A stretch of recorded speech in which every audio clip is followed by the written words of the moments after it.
Donald Trump's vision of power isn't just presidential, it's royal. Behind the campaign rallies, shouting, and social media fanfare lies a deeper ambition: to dominate, override, and rule without restraint. He hasn't merely asked for loyalty, he's demanded it. He hasn't just claimed authority. He's styled himself like a monarch. This isn't rhetoric. It's a systemic, strategic, and dangerous push toward autocratic control. From lawsuits against judges to styling his office in Baroque opulence, it's all part of the same narrative: a presidency without limits.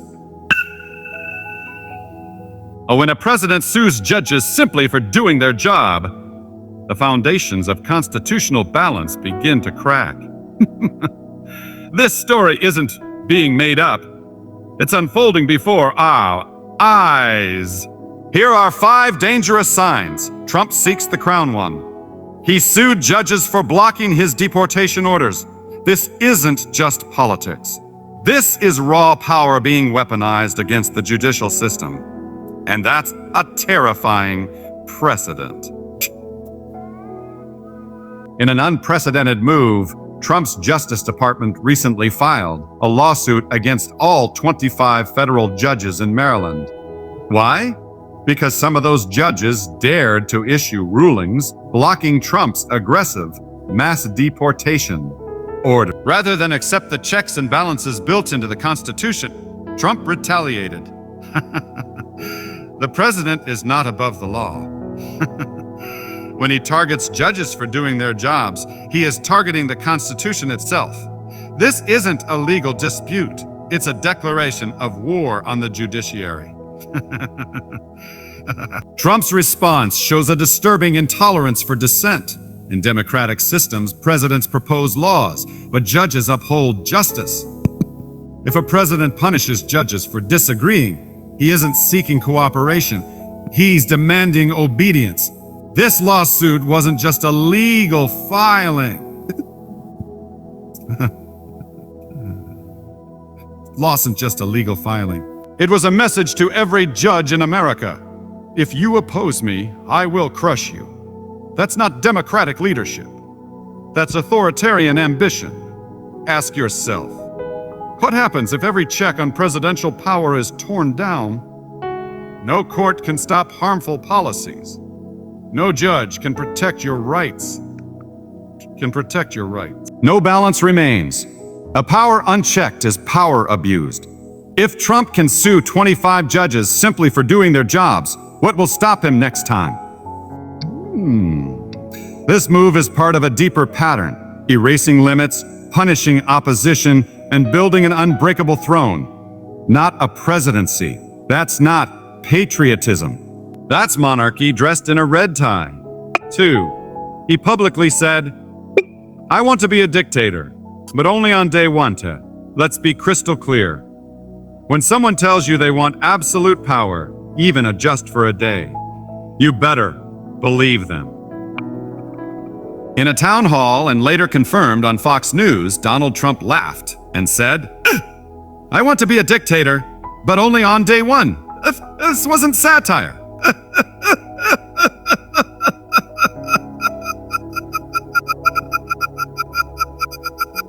It was on camera, bold, brazen, and dangerous. He tried to pass it off as a joke, but a statement like that, from someone who's already held the most powerful office in the world, isn't funny. It's a warning.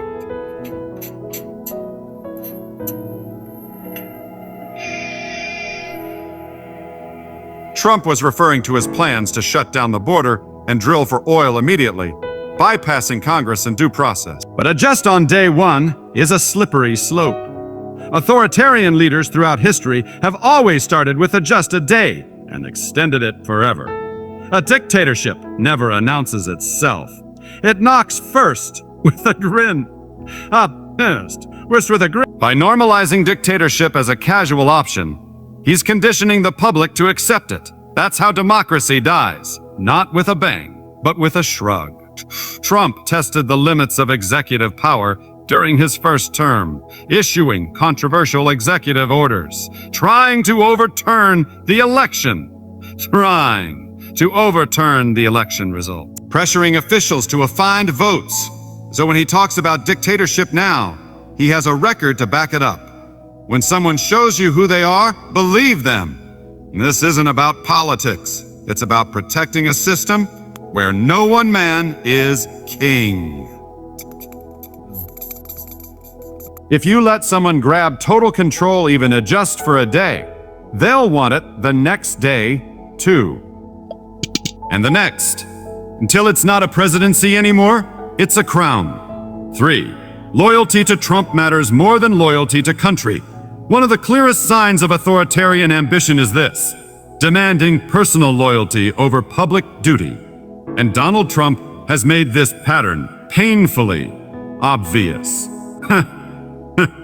Over and over again, Trump has fired or turned against anyone who chose the truth, the Constitution, or the people of the United States over his ego foe. Let's look at just a few powerful examples. Former FBI Director James Comey, fired after he wouldn't pledge loyalty to Trump and continue investigating Russian interference. Former Attorney General William Barr. Once a loyalist, Barr broke with Trump after the 2020 election and confirmed there was no widespread voter fraud. Trump turned on him instantly. Vice President Mike Pence, his own VP, refused to overturn the 2020 election, which he had no legal power to do, and Trump incited a mob that chanted "Hang Mike Pence." In a democracy, leaders serve the Constitution, not an individual. But Trump has shown, again and again, that he doesn't respect checks and balances, institutions, or even laws. He respects his personal loyalty. If you don't follow him, you're out. A blind loyalty to a leader who does not respect the law is the first step toward tyranny. What kind of leader turns on anyone who simply tells the truth? What kind of a public servant punishes people for putting the Constitution first? Not a democratic one, not a humble one, certainly not a trustworthy one. Certainly not a trustworthy one. Real leaders inspire loyalty to values, not to themselves. When someone demands loyalty to themselves instead of the nation, it's not leadership, it's control. And when that person already tried to overturn an election, their demand for loyalty becomes a direct threat to democracy itself. To democracy itself. 4. Attacking the press and controlling the narrative. One of the oldest tactics in the authoritarian playbook is simple. Control what people hear, see, and believe. Donald Trump has turned this into a weapon by relentlessly attacking the media, discrediting facts, and labeling anything he doesn't like as a fake news. This exact phrase, used multiple times by Trump, has terrifying historical echoes. It's not just an insult.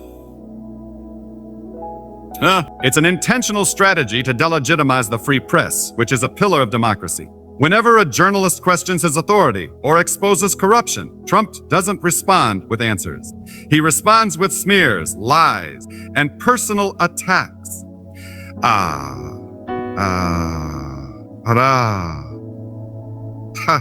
He called credible journalists a disgusting enemies and liars. He encouraged supporters to boo, threaten, and even harass members of the press at his rallies. He demanded loyalty from news outlets and tried to revoke credentials from those who challenged him. A free press exists to hold power accountable. Without it, leaders go unchecked, and the truth becomes whatever the loudest voice says it is. When a leader fears the truth, they attack the truth tellers. They attack the truth tellers. What Trump fears most is being exposed, not by politicians, but by journalists who ask tough questions and shine light on his actions. By attacking the press, he attacks the idea of accountability itself. Trump's war on the media has had real chilling effects.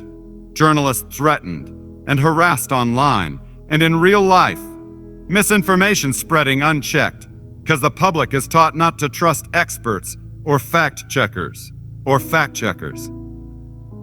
A growing number of Americans who believe truth is just a matter of opinion, as long as it benefits their side. Silencing truth is the first step to silencing freedom. When a leader constantly screams of fake news, ask yourself, what is he trying to hide? What is he trying to hide? Controlling the narrative is not leadership, it's manipulation. And in Trump's case, it's part of a broader plan to crown himself not by truth, not by service, but by force of illusion.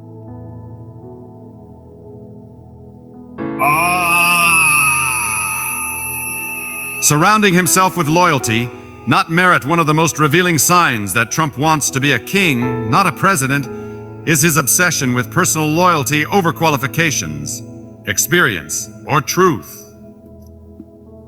Donald Trump has fired, humiliated, and discredited anyone in his inner circle who dared to put the Constitution, the truth, or the people before him. He doesn't want advisors. He doesn't want advisors. He wants servants. Fired for disagreeing. Top medical expert. Silenced when facts contradicted his narrative. Former allies and appointees publicly attacked once they stopped being loyal.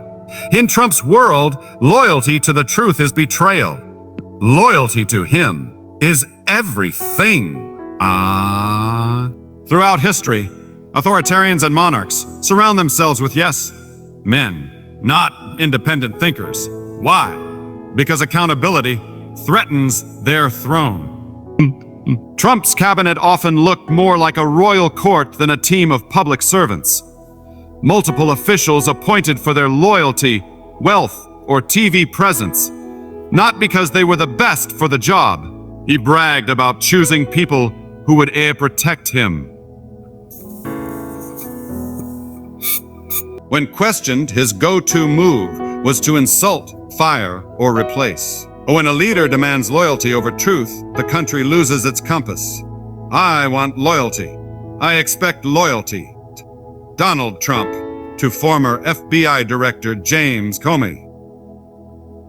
I alone can fix it. Trump's 2016 convention speech. These aren't words of a humble leader. These are the words of someone who views power as personal property, not public service. If leadership becomes a loyalty contest, then truth, integrity, and courage vanish. And that's exactly what Trump has cultivated. A system where he is the only one who matters. No loyalty to the law. No loyalty to democratic institutions. Only loyalty to Trump. Only loyalty to Trump. When a ruler demands loyalty without honesty, what follows is not leadership. It's a cult of power. The actions, words, and patterns we've explored point to something far more dangerous than political ambition. They point to a deep craving for absolute power. Donald Trump doesn't just want to lead, he wants to rule. He wants to rule. Not as a president bound by checks and balances, but as a self-declared king, immune to criticism, law, and consequence. When power is no longer questioned, freedom is no longer guaranteed. Whether you're left, right, or center, this is not just a debate. It's a warning. When a leader silences truth, attacks institutions, demands personal loyalty, refuses accountability, and paints himself as the only savior, that is not democracy. That is the making of a monarchy in disguise. The moment we stop questioning power is the moment we start losing it. Leadership in a democracy is earned, not inherited. It is shared, not hoarded. America doesn't need a king. It needs accountable leaders, clear laws, and brave citizens willing to speak up. The crown, it belongs to no one. And that's the whole point.